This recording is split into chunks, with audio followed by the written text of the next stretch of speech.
Selamat datang semua di Sigma Tech Webinar Day Volume 9. Terima kasih atas kehadirannya dan atas waktunya untuk menyempatkan hadir di webinar Day kali ini.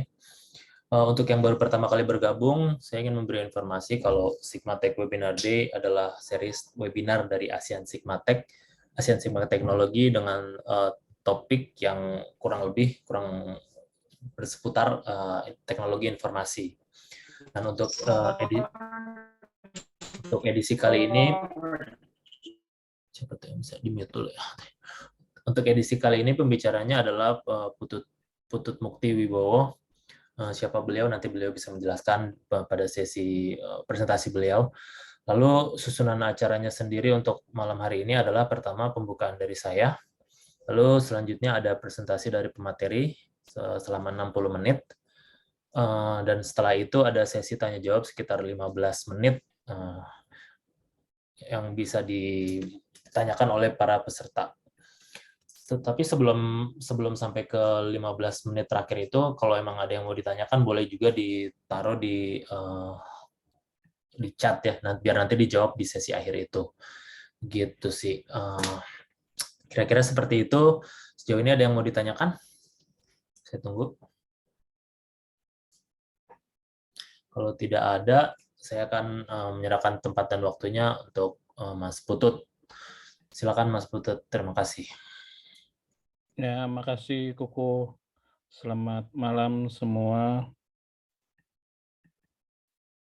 Oke, sebelum saya buka materi nih, kalau boleh tahu nih, di sini ada berapa orangnya? Ada 11 ya, ada 11.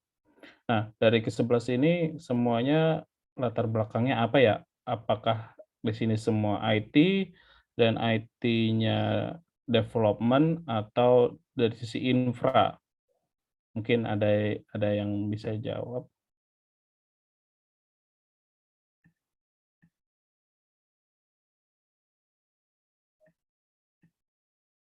Halo? Halo, Pak. Ya, halo, oke. Ya, Kalau boleh tahu Mas Surya, iya. latar belakangnya apa Mas? IT kah? Saya iya, sistem informasi. Oh, oke, masih Iya. kuliah ya Mas ya? Sudah lulus, Pak. Oke, Iya. development ya? Developer?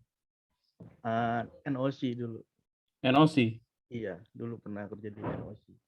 Oke. Oke Mas, terima kasih Mas. Iya. Oke, mungkin, di sini, yang saya bawakan materinya ini akan ada beririsan.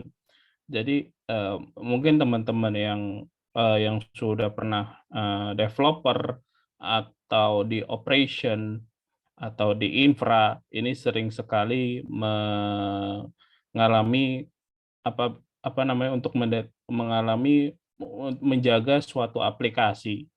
Menjaga suatu aplikasi ini supaya dia running well dan, istilahnya ketika si aplikasi tersebut itu kenapa-kenapa, itu dari sisi operation dan, sisi developer bisa tahu dengan cepat root cause-nya ketika aplikasi tersebut terjadi suatu problem, gitu. Nah, kenapa sih, kita perlu dengan cepat apa namanya, mengetahui root cause suatu, aplikasi, root cause suatu masalah aplikasi? Karena jangan sampai aplikasi kita itu, downtime atau performance-nya sampai ke customer atau sampai ke user, itu lama atau lemot. Karena banyak banyak kerugiannya ketika, aplikasi kita itu, eee, sampai ke user atau ke customer kita, itu, istilahnya lama dan downtime-nya panjang gitu. Mulai dari sisi bisnis, mulai dari sisi trust, dan dari sisi, finansialnya, gitu. Misalkan kalau beberapa, eee, bisnis, apa namanya, dari, beberapa, jenis bisnis seperti perbankan, financial service, terus misalkan untuk logistik dan lain-lain yang sekarang semuanya sudah menggunakan apa namanya, aplikasi atau berbasis digital lah. Setiap produk-produknya mereka sudah mau merarah ke arah digital gitu. Apalagi untuk banking dan financial services ini sangat penting. Istilahnya mereka sebelum sampai ke customer, sebelum si aplikasinya itu meledak gitu, mereka harus bisa preventif dan bisa mencegah si aplikasi itu supaya tidak menimbulkan istilahnya downtime dan eh, performance aplikasi tersebut lama di customer atau pengguna aplikasi itu yang akan dipakai. Oke, itu sih intisari besaran materi kita hari ini. Oke, kita mulai. Ini profil saya. Ini sebelumnya saya bekerja di Bank Mandiri sebagai software engineer developer dan sekarang jadi senior software engineer backend di Si Cepat Express. Pengalaman sudah hampir 9 tahun sebagai sistem analis dan senior programmer. Ini email saya, silahkan dihubungi kapan saja kalau bisa. Itu ini nomor telepon saya dan ini kalau mau lihat portofolio dan CV saya bisa lihat-lihat saja di LinkedIn saya. Oke, next. Ini pengalaman karir saya bekerja dari 2012 sampai 2021. Dari programmer sampai senior programmer. Oke. Next. Oke, agenda kali ini apa sih? Background. Background dari sisi tools application monitoring itu apa sih? Kenapa pentingnya tools application monitoring itu untuk suatu perusahaan atau suatu organisasi IT terhadap menjaga kestabilan si sistem itu sendiri gitu kan. Jadi kalau si aplikasi itu tidak termaintain dengan baik, maka nanti akan terjadi apa namanya, aplikasinya tersebut tidak dapat digunakan dengan baik oleh customer. Kalau aplikasi tidak bisa digunakan dengan baik oleh customer, maka aplikasi kita akan ditinggalkan. Nah, kalau aplikasi kita ditinggalkan, maka itu akan berefek pada nama baik perusahaan dan financial loss terhadap suatu perusahaan tersebut, gitu. Jadi, pada kali ini saya mau berbagi sharing terhadap teman-teman kalau, gimana sih, kita memonitoring suatu aplikasi ini dari sisi, performance, dari sisi responnya dia, dari sisi error-nya dia, dan bagaimana kita bisa, tahu dengan cepat kalau aplikasi itu, eee, apa namanya, error-nya tuh di mana gitu. Kalau mungkin, bagi teman-teman yang sudah pernah, develop suatu program gitu, kalau yang masih kuliah atau itu kan mungkin kalau baru awal belajar, kita cuman bikin kayak semacam, form dan itu di dalam satu server gitu kan, dan tidak dia meng-hit atau dia tidak punya surrounding lain.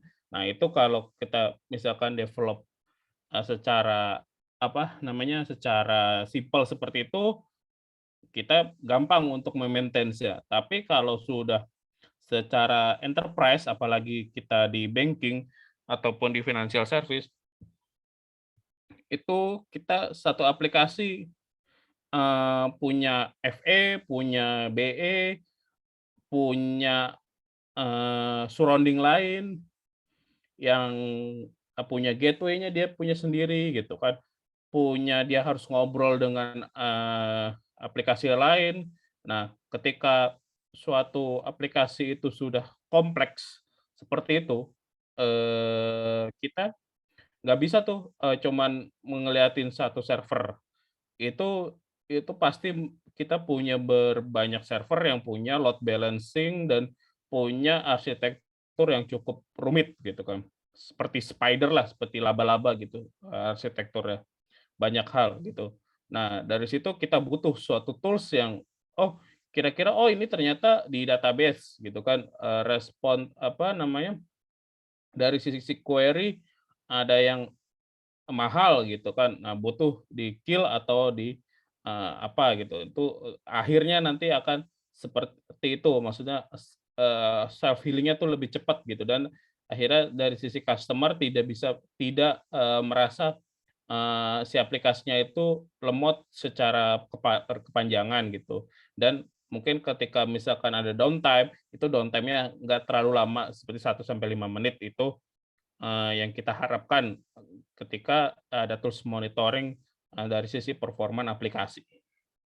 Oke, itu ya background-nya. Yang keduanya ini, kita mengetahui caranya bagaimana sih kita memonitoring si application performance, memonitoring si aplikasi, gitu. Apakah, secara gimana sih? Apakah kita harus harus, tanam agent untuk memonitor atau gimana? Nah, nanti ada di slide ini. Selanjutnya di slide ini juga membahas, eee, jadi, tools monitoring yang tersedia di pasar itu apa aja dan, apa aja gitu. Itu disesuaikan dengan kebutuhan dari organisasinya masing-masing gitu kan. Sesuai dengan, dari sisi bisnis, dari sisi ke-reliability-nya, dari sisi, macam-macam, itu nanti kita coba bedah di, ketiganya.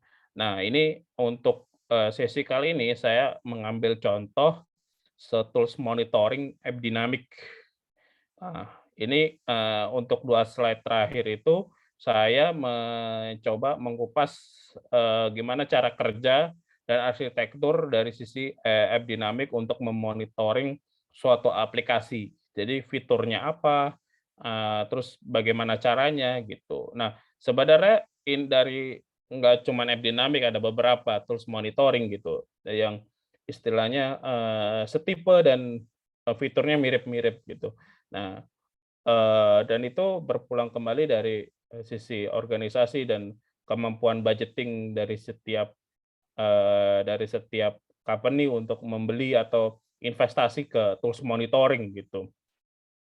Karena tools monitoring itu, bagi saya, itu suatu hal yang istilahnya, penting penting sekali tapi tidak terlalu terlihat gitu. Dalam artian kalau kita investasi sebuah infrastruktur seperti server, network, atau misalkan kita beli storage gitu. Nah, itu kita kan ketahuan, aplikasi kita punya, resource sebesar apa gitu kan, atau kita misalkan, punya server yang sebesar apa dan aplikasi kita ditaruh di sana. Itu akan terasa sekali. Tapi kalau ketika tools monitoring ini dipakai untuk ketika terjadi suatu problem dan mencegah suatu problem itu sendiri. Jadi ketika kita membeli suatu tools, monitoring, ini lebih baik kita, eee, apa namanya, mengkalkulasikan dengan, budget suatu project tersebut. Karena harga dari si tools monitoring ini, agak lumayan tinggi ya, dalam artian lumayan besar. Jadi ketika nanti teman-teman istilahnya mau mengaplikasikan tools monitoring ini, lebih baik benar-benar dipilih dulu sesuai dengan, nilai project dan kebutuhannya seperti apa sih, sekritikalitas apa, si aplikasi tersebut dimonitor gitu. Apakah ini aplikasi tidak boleh, downtime semenit pun atau per berapa menit itu sesuai dengan SLA dari, organisasi teman-teman semua. Oke, kita lanjut next. Nah, ini yang saya tadi, katakan. Untuk, jadi si customer itu pengennya cuman simple gitu. Dia pengen secara kita kayak misalkan kita mau eh, kita mau kayak Instagram atau apa, kita tuh maunya simpel gitu. Cuman mau ngelihat ngelihat gambar atau melihat-lihat FaceTime orang atau melihat-lihat feed orang gitu. Nah, itu setiap itu customer ingin merasakan atau user experience-nya itu simple, tapi setiap simpelnya aplikasi itu di dalamnya akan terdapat aplikasi yang arsitekturnya benar-benar kompleks. Kita menggunakan mobile banking gitu. Kita menggunakan mobile banking. Kita misalkan kita cuman mau inquiry atau melihat saldo kita sendiri. Nah, itu untuk melihat saldo kita sendiri, itu kan kita tidak tahu di dalamnya itu ketika kita pencet search, itu akan, si aplikasinya itu akan me melewati jalur-jalur seperti apa, gitu. Nah, ini dia. Mulai dari sisi aplikasi, lewat network, lewat istilahnya CDN gitu kan, dari CDN masuk ke jaringan dalamnya, dari jaringan dalam si aplikasi nyari lagi ke app-nya, ke web, sebelum ke app-nya dulu, dari app-nya itu punya service 1, 2, 3, dan punya Kubernetes dan punya macam-macam. Nah, dari kompleksitas si aplikasi ini, berarti kita ngejagain suatu sarang laba-laba yang besar gitu, dan terdiri dari item-item yang besar gitu kan. Nah, ketika misalkan suatu mobile banking-nya itu tidak bisa diakses atau mobile banking-nya itu, "Kok ini saya login dari tadi kok muter-muter terus?" Nah, itu dari sisi arsitektur seperti ini kita kalau tidak punya tools monitoring, kita akan nggak tahu nih, dari mana yang, sumber masalahnya si aplikasi tersebut, gitu. Dan ini, hop dari setiap aplikasi ini tuh, eee, harus cepat gitu. Jadi misalkan dari, suatu app ke app lain kirim data, itu memerlukan waktu di bawah 1 detik. Jadi kalau dia salah satunya itu lebih dari 1 detik atau 2 detik sampai 10 detik, pasti akan yang di user experience yang akan diterima oleh suatu, eee, user itu atau customer itu akan lama gitu. Apalagi kalau misalkan ada salah satu server yang mati gitu, waduh, itu kita harus tahu tuh matinya di mana dan kenapa bisa si server itu mati, gitu. Nah, itu tadi baru tuh. Kalau nambah lagi fitur, nambah lagi macam-macam, maka udah terbentuk si jaring laba-laba ini dan, jaring laba-laba ini juga kita kalau tidak ada tools monitoring ya kita nggak tahu di mana node atau penyebab si aplikasi tersebut ketika ada masalah. Oke, itu nah di situ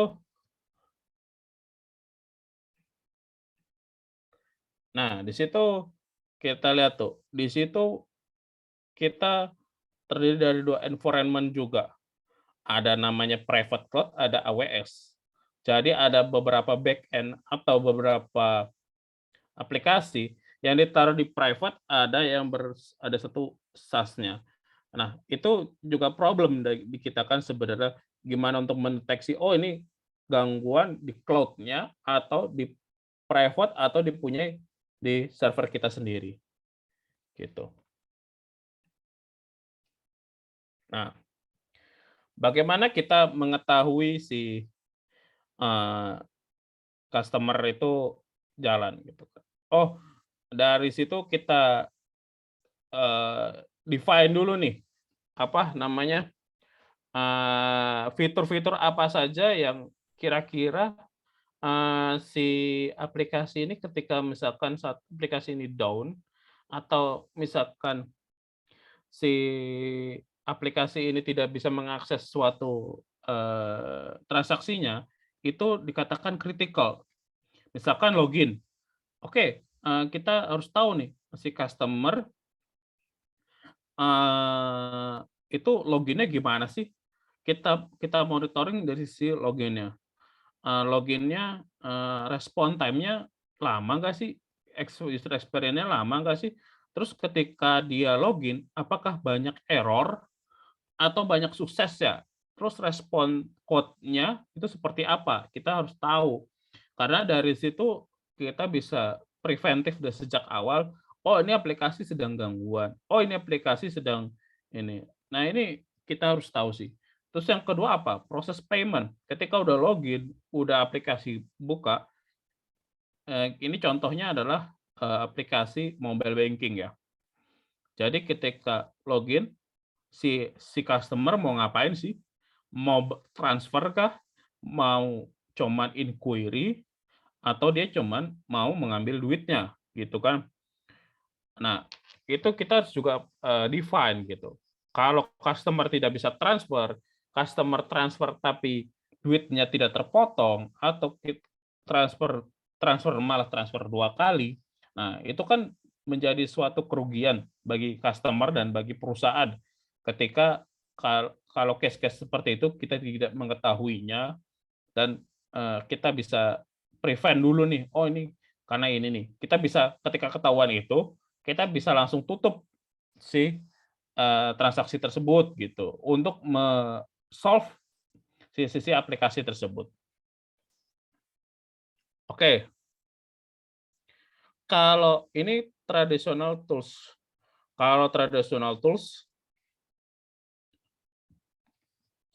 si infrastruktur punya tools monitoring sendiri.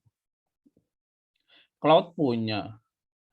Lalu private juga punya, apps juga punya, database punya, tapi dia tidak terintegrate dan tidak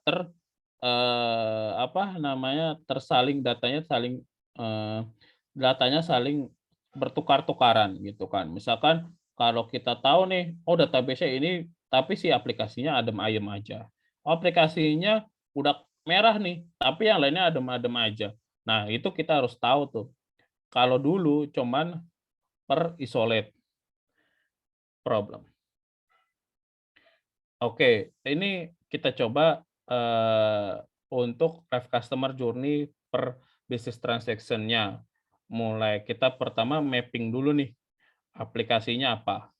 Terus habis itu kita tentukan kalau ada error. Baru didiagnosa, ini errornya kenapa sih? Gitu kan.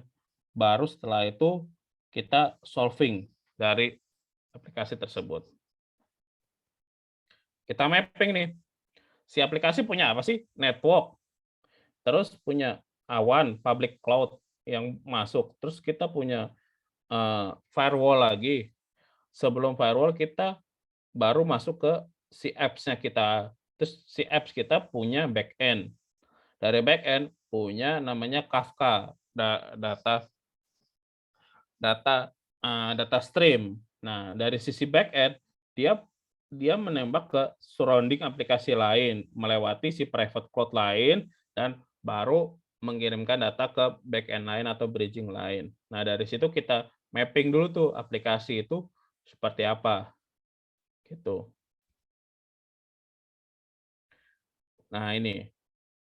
Kita bisa lihat dari sisi aplikasinya apa aja tuh.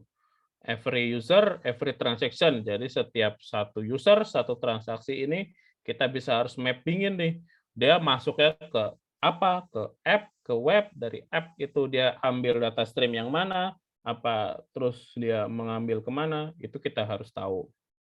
Terus kita harus si tools monitoring tersebut harus auto discovery dari seluruh aplikasi nih, gitu. Jadi si tools monitoring tersebut ketika dia memonitoring suatu aplikasi, ketika diinstal di suatu aplikasi, dia harus discovery dia punya apa aja sih surrounding-nya. Dia akan memanggil endpoint seperti apa. Terus dia akan jatuhnya kemana lagi gitu kan. Nah, gitu. Nah, sisi tools monitoring juga harus dynamically updated. Jadi ketika ada node baru, itu langsung terdiscovery kembali dari sisi tools monitoring gitu. Jadi istilahnya seluruh jalan itu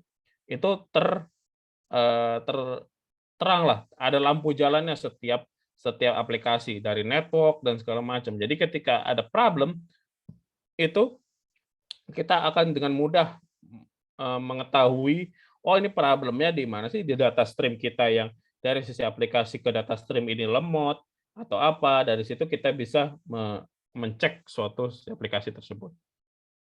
Nah, yang tadi saya bilang, jadi pertama kali itu tools monitoring akan mensinari semua atau membuat penerangan ke semua jalan yang si aplikasi. Setelah semua terdiscover, kita menentukan baseline atau threshold dari setiap sisi aplikasi. Terutama respon time dan error rate. Karena kalau respon time berkorelasi dengan user experience yang diterima oleh user terhadap aplikasi kita. Yang kedua error rate. Kalau error rate-nya tinggi, itu berarti ada sesuatu yang menyebabkan error rate di suatu node-node kita ini tinggi gitu. Misalkan error connection timeout ke Kafka gitu kan. Oh berarti Kafka-nya ada problem. Respon time-nya lama. Apakah dari sisi code, apa dari situ kita bisa menganalisa nanti. Tapi kita harus pertama kali kita buat dulu baseline-nya supaya kita tahu, oh ini aplikasi kita to be to be problem loh. Ini sebelum si aplikasi kita problem. Tapi kita harus mengidentifikasi lebih awal kalau aplikasi ini sebenarnya sedang ada anomali dan user akan menerima efeknya nanti gitu. Ketika misalkan si aplikasi tersebut kita sudah deteksi awal, oh ini problem. Solusinya apa? Mungkin solusi pertamanya langsung di-refresh pada aplikasi tersebut supaya mungkin dari sisi memori dan segala macamnya itu akan rilis kembali.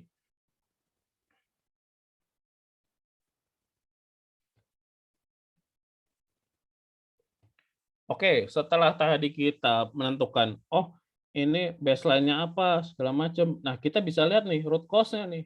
Root cause-nya biasanya gimana sih? Kalau yang biasa kita teman-teman developer pasti cuma bisa lihat log.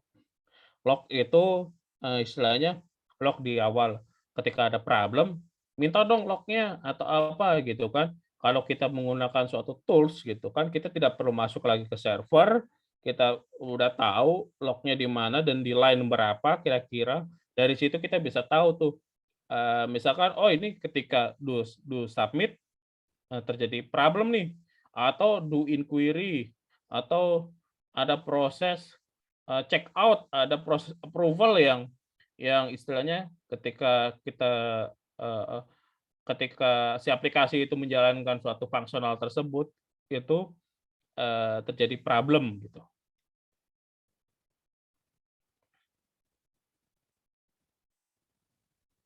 Nah, ini kita jadi setelah tadi kita sudah menemukan titik problemnya, lalu kita lihat nih, aplikasi ini mau secepat apa sih? Apakah di 10 detik, 1 detik, 10 detik gitu kan. Nah, itu kita kita bisa tahu nih, dari sisi aplikasinya. Nah, dari itu kita bisa bisa me-manage suatu si aplikasi tersebut, gitu. Oh, kalau ini aplikasi terasa lambat, kita bisa tambah node-nya, kita bisa lihat scale up-nya seperti apa, gitu.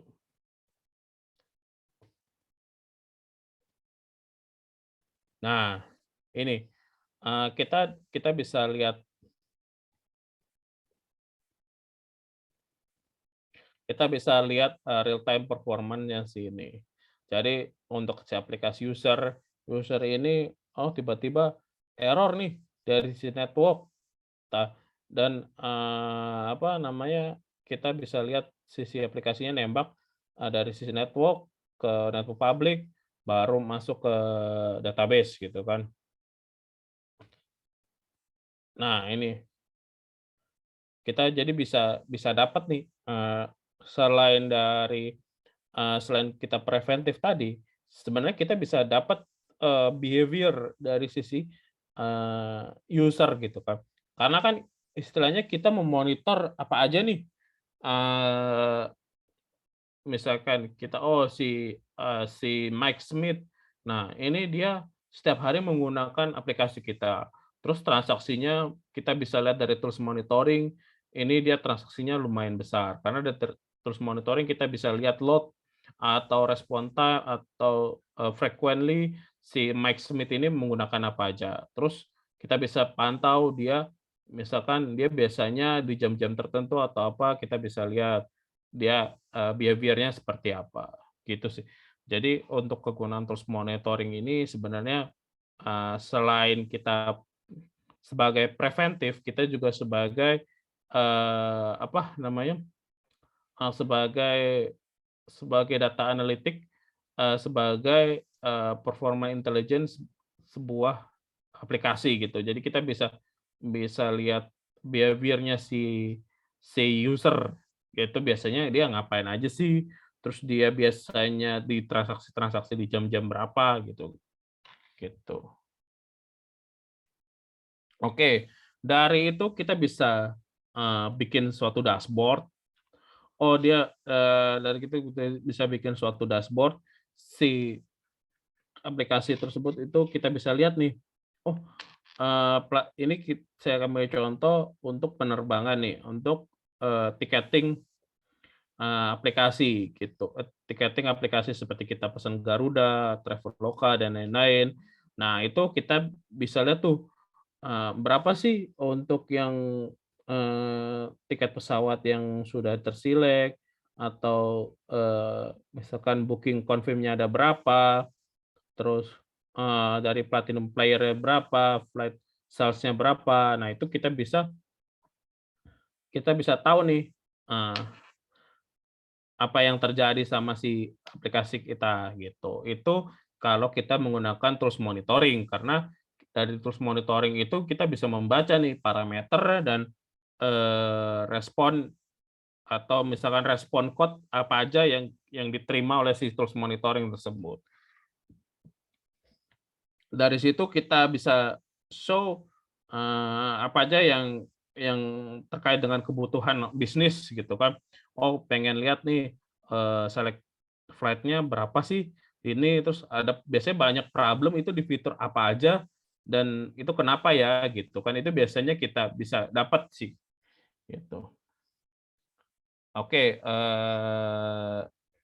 next-nya sebelum masuk ke aplikasi terus monitoring apa aja, ada pertanyaan?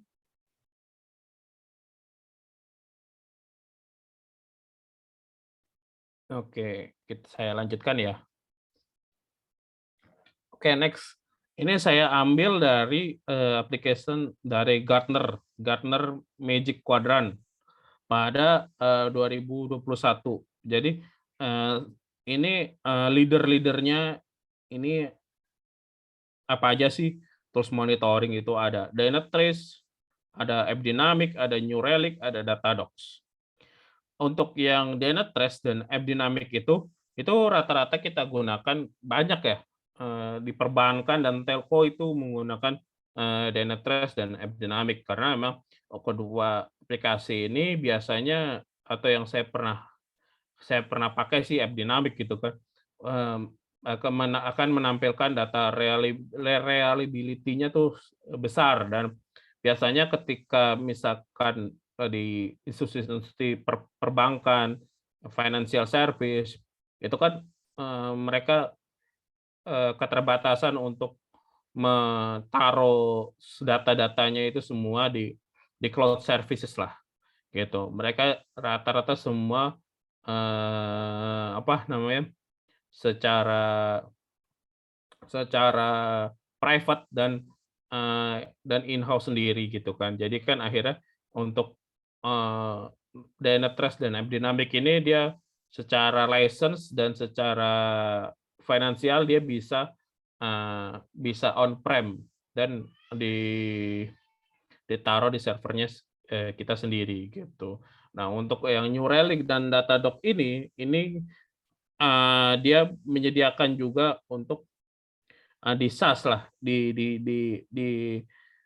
apa namanya, di cloud untuk, New Relic dan Datadog ini, gitu. Nah, untuk Dynatrace dan AppDynamic ini juga, memerlukan, spek atau spek server yang lumayan, besar karena mereka kan istilahnya mengkolek seluruh data transaksional ya, mengkolek seluruh data si aplikasi, mau dia mulai dari, insert, login, dan segala macam itu mereka koleksi Dynatrace dan AppDynamic tersebut. Jadi akhirnya memerlukan spek server yang tinggi eee, dan lumayan juga untuk investasi si servernya untuk 2 aplikasi tersebut gitu, karena mereka ketergantungan resource juga.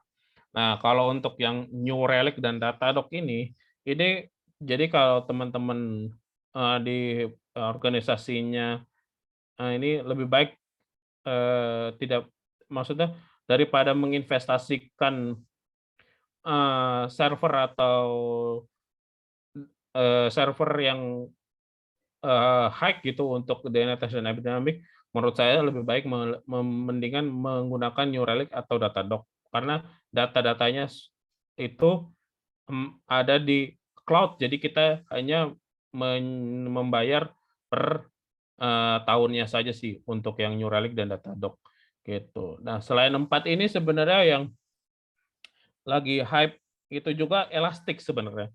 Itu yang visioner ini. Elastic karena di kantor saya yang dulu juga dia menggunakan Elasticsearch dan Kibana itu untuk monitoring transaksionalnya. Nah, kalau Elastic dan Splunk ini dia akan mendistribusikan log-log aplikasi yang tadinya biasa kita taruh di log file di server itu kan dialihkan ke Elastic dan Splunk tersebut dan untuk dibaca trennya dan respon time-nya setiap si aplikasi tersebut, gitu. Jadi ini, ada beberapa, referensi application performance monitoring gitu, yang leader-nya kita ada 4 ini, tapi kalau mau, eee, coba di 4 ini yang istilahnya open source juga dan bisa diinstalasi dengan gampang itu Elastic Elastic Elastic. Di Elastic ini dia punya buat, log manajemennya juga, terus dia bisa punya dashboard-nya dia sendiri, namanya itu, Kibana, gitu. Oke, ada yang ditanyakan? Oke, saya lanjutkan ya. Oke, next. Next, kita, dari sisi, eee, arsitektur AppDynamic. Karena saya waktu itu pernah pegang AppDynamic ini di, eee, pekerjaan saya sebelumnya, jadi saya mau coba, sharing terkait dengan penggunaannya sih, gitu. Jadi AppDynamic itu punya on-prem yang tadi saya bilang bisa diinstal di server kita, tapi menggunakan server yang lumayan kita harus investasikan server yang lumayan besar gitu kan. Karena untuk AppDynamic aja dengan 1.000 agent, dengan 1.000 server yang dimonitor, itu butuh sekitar, 12 giga RAM dan butuh 5 tera, eee, 5 tera apa namanya, 5 tera, disk gitu. Jadi ini butuh kalau di on-prem agak lumayan besar juga investasi kita secara server. Nah, tapi balik kebutuhan dari organisasi teman-teman sih, gitu. Nah, yang kedua dia juga bisa di SaaS gitu. Jadi di cloud. Jadi kita cuma just pengguna. Jadi kita tidak perlu memaintain setiap modul yang ada di AppDynamic gitu. Karena itu sudah kita udah tergantung terhadap si cloud-nya tersebut gitu. Nah, apa sih yang dimonitor gitu kan sama si AppDynamic? Pertama itu end user monitoring. Gimana dia bisa dapat respon time yang dibuka dari sisi web, browser, dan sisi apa namanya aplikasi seperti iOS atau Android gitu. Nah, dari situ juga dia bisa memonitoring back-end-nya seperti dari PHP, .NET, Java, Node.js, C++, dan lain-lain sih gitu. Jadi datanya pun akan di-combine dan dianalisis di controller tersebut. Dari sisi front end sudah, back end sudah. Kita monitor juga dari sisi OS. Apakah itu dari yang berbasis Unix atau berbasis Windows untuk si servernya tersebut gitu. Nah, dari sisi end user juga kita juga perlu memastikan atau memonitor dari sisi database yang tidak kalah vital karena database ini akan menjadi ujung dan sebagai apa namanya tempat penyimpanan data dari sisi aplikasi gitu. Jadi biasanya kalau read write atau di database banyak banyak banyak banyak yang, banyak queuing gitu kan atau banyak locking, itu akan berpengaruh terhadap sisi aplikasi. Atau si database menjalankan query-query yang mahal gitu, misalkan select atau yang tanpa indexing. Nah, dari situ kita bisa lihat tuh performance database kita, gitu sih. Nah, dari situ, sisi AppDynamic juga bisa lihat tuh transaction flow maps-nya. Oh, si aplikasi ini, kita bisa lihat tuh dia nembak surrounding yang mana, dia punya node apa aja, punya lewat network yang mana aja. Nah, yang tadi yang saya bilang di slide di awal, kalau sisi terus monitoring tuh harus bisa dapat menerangi atau melihat seluruh apa saja, surrounding atau, endpoint-endpoint yang ada di suatu aplikasi gitu. Jangan sampai setiap si aplikasi itu, gelap gitu. Nah, dari situ kita lihat tuh transaction flow maps-nya dalam satu sisi aplikasi. Ini kalau yang dicontoh ini yang kalau masih berbentuk monolit ya. Tapi kalau sudah microservice dan services sampai ratusan, waduh, itu udah kayak sarang laba-laba yang tadi saya sampaikan di atas. Tidak sama sekali kelihatan si transaction flow map-nya sama sekali. Yang kedua itu workflow report. Nah, itu kita bisa lihat tuh, dari sisi, UI-nya dia bagaimana, dari mana biasa banyak akses, dari negara apa aja, gitu. Nah, itu terus yang terakhir, si AppDynamic ini dapat membuat suatu custom dashboard sesuai dengan kebutuhan si bisnis tersebut. Oke, ada pertanyaan lagi? Oke, kalau nggak ada kita lanjut next slide. Oke, kita mulai masuk ke fitur-fiturnya AppDynamic tersebut. Oke, AppDynamic itu tadi kan di awal saya bilang, di slide sebelumnya, saya ada fitur namanya monitoring dari sisi UI customer, gitu. UI si pengguna, UI user, gitu. Dia maupun dari web, dari app, dari mobile, dia bisa menggrab dari sisi aplikasi. Nah, di situ dia bisa lihat session-nya, respon time si pengguna, terus dia dari mana sih paling banyak, negara mana. Dan di sini kita juga bisa lihat nih, oh aplikasi kita banyak di sisi negara ini, negara ini. Tapi kalau itu juga kita kalau misalkan dia sebagai mobile banking, dari sisi mobile banking itu, kita juga bisa tahu nih, oh aplikasi kita tuh, ada anomali ya, kenapa kita Bank Indonesia, bank di Indonesia, aplikasi kita ada yang buka dari Amerika Serikat gitu misalkan. Nah itu juga sebagai warning juga ke kita, oh ini kenapa nih? Dia apakah pakai fake GPS atau apa, kan kita nggak bisa mengetahui ada berapa user sih yang coba dari sana gitu. Biasanya kalau mobile banking itu kan diisolate, hanya bisa dapat diakses oleh negara-negara tertentu gitu kan, karena terkait dengan keamanan dan lain-lainnya gitu kan. Dan tidak diperbolehkan di negara tertentu untuk dibuka gitu.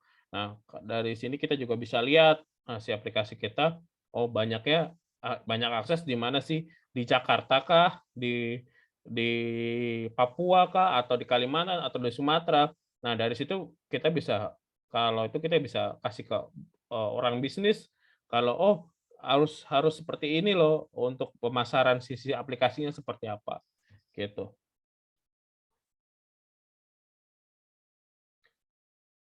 Oke, yang kedua ini kita memonitoring database. Memonitoring database. Nah, dari si database ini kita lihat ada 2 ya. Kalau kita gunakan database seperti Oracle itu dan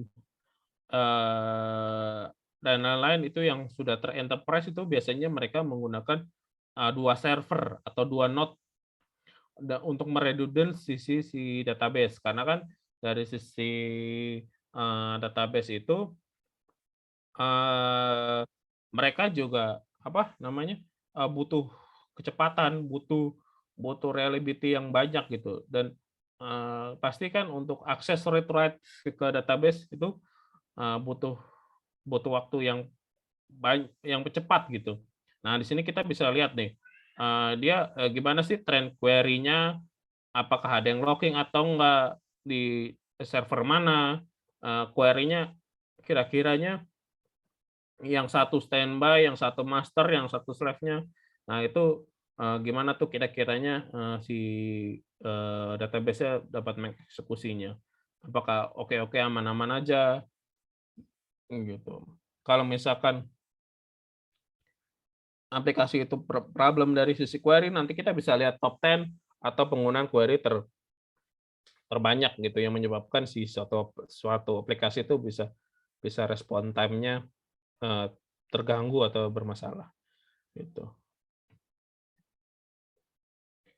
Oke, nah ini adalah browser snapshot. Jadi kita bisa lihat dari sisi user experience-nya biasanya banyak apa sih, link apa aja kan kalau kita buka aplikasi web itu kan slash apa yang sering kita buka, apakah landing page-nya, apakah about-nya, apakah di situ portal, apakah get submit. Nah, itu terus dibuka dari browser apa.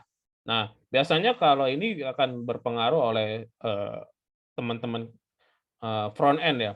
Teman-teman front end ketika kebingungan nih antara versi browser A sama browser B atau browser C, ini kadang-kadang dari sisi teman-teman front end agak ini kan, maksudnya tampilan di browser A dan browser B, browser C ini aman, tapi di browser D ini kira-kira tidak aman. Nah, ini kita bisa lihat nih secara respon time, terus dia kebalikannya seperti apa, terus user experience-nya itu oke atau enggak gitu. Kita bisa lihat dari sisi dia penggunaannya pakai apa, terus pakai mobile kah atau pakai komputer, terus OS-nya apa yang dia gunakan, terus dari mana gitu. Oke, nah ini end user monitoring-nya. Nah, dia bisa men-drill down dari sejak pertama kali request.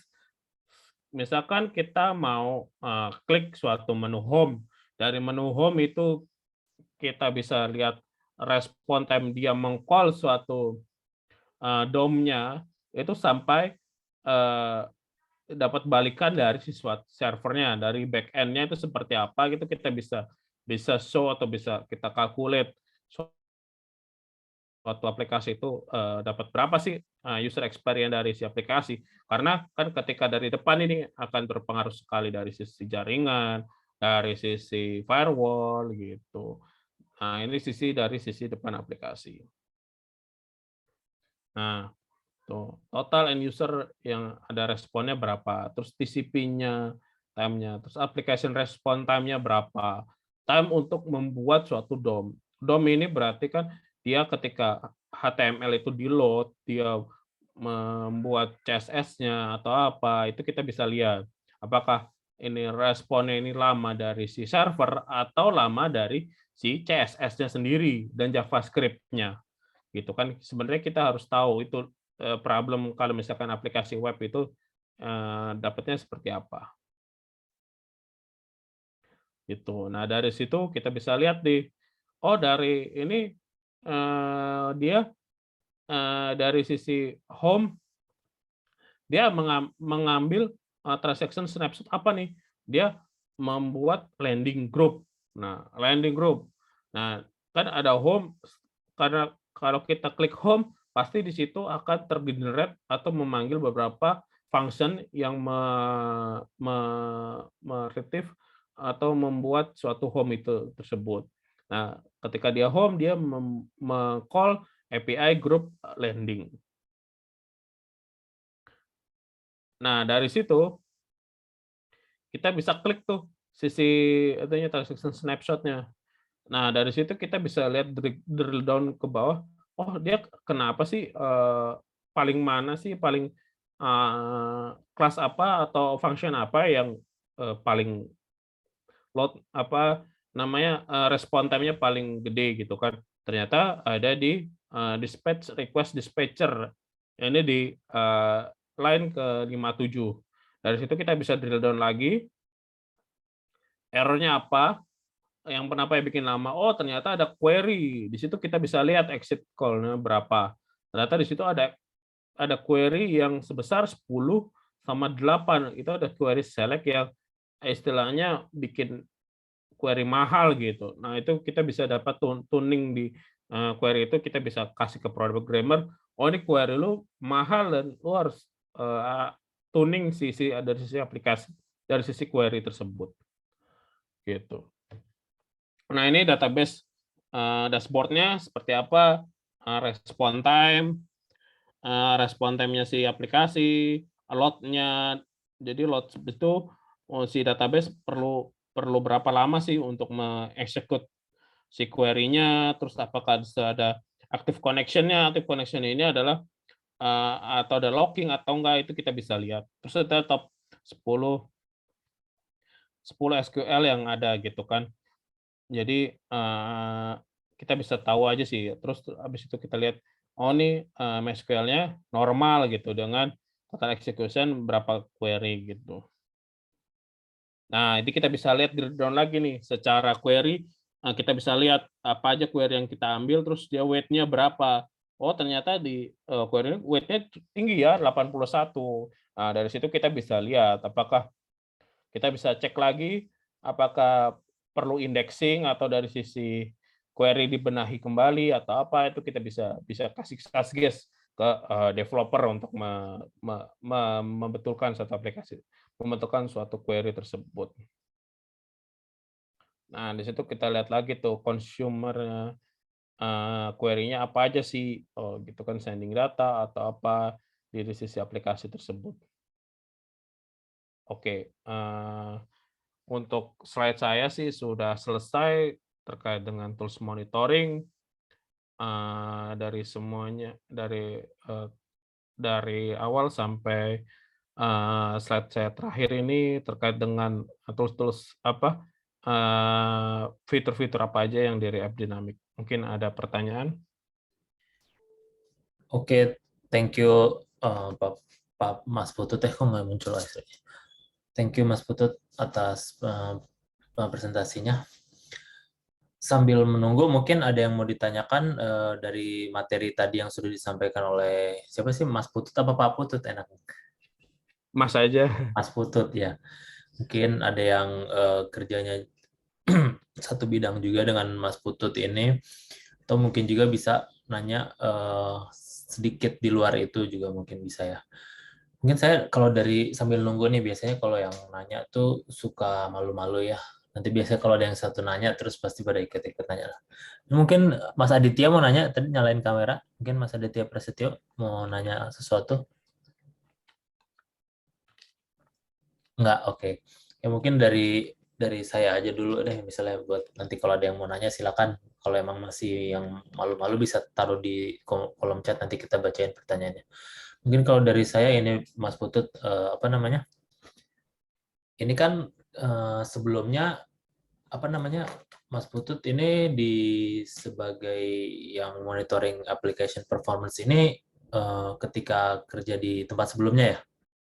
Ya, betul. Yang sekarang apa begini juga atau enggak? Kalau sekarang mungkin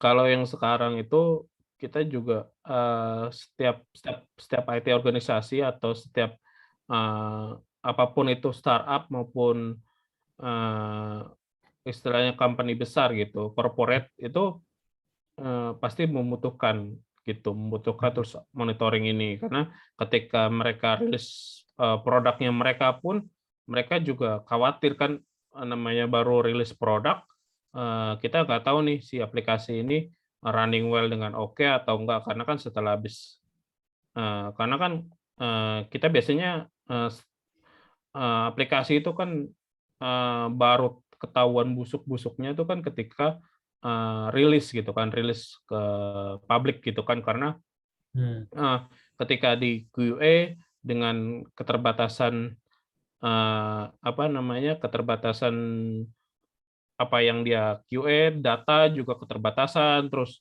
ya itu kan berpengaruh ketika nanti rilis ke publik. Misalkan suatu aplikasi ini sebenarnya diproyeksikan untuk hit aplikasi untuk menampung customer atau hitnya itu 1 juta, tapi ketika dirilis publik ternyata antusias dari publik itu tinggi gitu kan. Misalkan waktu kemarin ketika suatu apa namanya pas pandemi gitu. Nah, sebelum pandemi kan beberapa perusahaan akan rilis aplikasi tuh, tapi mereka tidak berpikiran kalau si akan terjadi pandemi dan orang semua tiba-tiba di rumah gitu kan. Nah, ketika aplikasi ini rilis, mungkin si corporate atau startup tersebut hanya memproyeksikan si aplikasi ini dengan kemampuan 1 juta gitu kan. Tapi ketika semua orang di rumah, maka aplikasi ini digunakan oleh semua orang gitu kan. Kayak misalkan e-commerce sekarang ketika pandemi begini kan load-nya dia semakin naik tuh. Nah, dari situ si setiap perusahaan atau apa atau ketika event 11-11 gitu, 11-11, 10-10. Nah, itu kan traffic-nya itu kan naiknya 3 sampai 4 kali lipat gitu. Nah, dari situ setiap company atau setiap perusahaan itu dapat memonitoring sisi aplikasinya supaya ketika pas peak-nya itu tidak tidak tidak terjadi apa-apa gitu. Jadi ketika peak ketika aplikasi sudah mulai goyang atau apa kita bisa lakukan adjustment dari sisi mungkin dari sisi resource si aplikasi, si servernya itu kita bisa adjust gitu sih kok. Oh iya, makasih sih. Jadi iya tergantung ini mungkin ya kapasitas dari setiap perusahaan mau mengalokasikan tim application monitoring itu seberapa besar karena toh pada intinya semua perusahaan pasti akan butuh gitu ya. Ya, betul. Karena apalagi ketika semua pandemi begini semua ke proses digital. Nah, itu kan untuk teman-teman yang bergerak di bidang digital pasti kan akan hit-nya atau load-nya akan semakin banyak gitu, apalagi sekarang-sekarang ini gitu sih. Baik, terima kasih atas jawabannya Mas Putut. Ada lagi nggak yang mau ditanya yang terkait hal ini atau yang kurang lebih seputar dari application monitoring application performance monitoring itu? Kalau nggak ada mungkin bisa saya tutup lah webinar kali ini. Demikian, Tut boleh ditutup dulu ininya apa namanya presentasinya. Demikianlah acara dari Sigma Tech Webinar Day volume 9 kali ini. Semoga bermanfaat dan bisa menambah ilmu dari teman-teman semuanya. Yang mau ikutan lagi bulan depan itu biasanya di akhir-akhir bulan, sekitar tanggal 20-an seperti sekarang lah. Yang mau ikutan bisa dicek Instagramnya @asiansigmatech itu. Di situ nanti ada semua informasinya mengenai webinar ini dan webinar sebelumnya juga ada, bisa diakses di sigma-tech.com. Itu nanti di sana juga ada past webinar, dan webinar ini juga nanti bisa available di sana. Lalu untuk sertifikat dan materi dari webinar ini akan dikirimkan melalui email nanti ke masing-masing peserta yang sudah hadir gitu. Ada yang mau ditanyain lagi? Kalau enggak, kita mau, biasanya di akhir ada foto session, walaupun suka malu-malu muncul nih. Kalau kayak Mas Aditya sih dari awal udah muncul ya, kita langsung foto bareng aja. Kalau yang masih mau nyalain kamera, sekarang saatnya menunjukkan muka-mukanya. Yang Jacqueline ada absensinya nggak ada, nanti otomatis kok udah dikirimkan materi juga. Hendro malah banyakkan pertanyaan seputar webinarnya ya dibanding materi. Hendro nanti materinya bisa akses kemana, nanti akan dikirim ke email masing-masing kok, jangan khawatir, pokoknya akan dikirim. Mungkin nanti akan dibuat dulu, di generate dulu sertifikatnya nanti bareng dengan materinya gitu. Jadi gitu ya. Kalau ya, saya mau ini dulu nih sesi foto bareng. Kalau yang mau boleh nyalain kameranya seperti Mas Aditya ya. Kalau enggak juga namanya yang kesorot. Nah, muncul tuh, ada siapa tuh? Mas siapa tuh? Ada Mas Ahmad, hilang lagi. Nggak, udah nggak apa-apa. Sekarang saya hitung, Mas Ahmad muncul lagi ya. Oke, saya hitung sampai 3 untuk foto bareng. Oke. 1, nah muncul lagi. Baru-baru muncul ya orang-orang. Siap ya, udah ya. Ada lagi yang mau muncul? Mas Ahmad, rada gelap tuh nggak apa-apa. Nah, berdiri dulu, siap. Oke, siap. 1, 2, 3. Ya, terima kasih banyak. Sekian dari saya, dan sampai ketemu di sesi-sesi selanjutnya. Sampai jumpa, selamat beristirahat dan sehat selalu. Terima kasih banyak. Terima kasih, Pak. Terima kasih semua.